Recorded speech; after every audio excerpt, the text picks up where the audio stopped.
اللہ کے نبی نے فرمایا بنی اسرائیل میں 2 بھائی تھے، ایک نیک تھا ایک گناہگار تھا. تو نیک کہتا تو بہت گندا ہے، وہ کہتا یار مجھے اللہ پہ چھوڑ. وہ روز اس کو تو بڑا گندا ہے، وہ کہتا یار مجھے اللہ پہ چھوڑ. تو ایک دن کہنے لگا تیری بخشش نہیں ہو سکتی، اللہ کی قسم اٹھا لی. وہ دونوں مر گئے.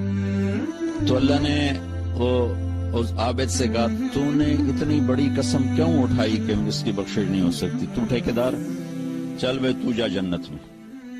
اگر تو نے میری رحمت کو پابند کیوں کیا؟ اس کو ڈالو جہنم. تو کسی مسلمان کو حقیر نہ سمجھے.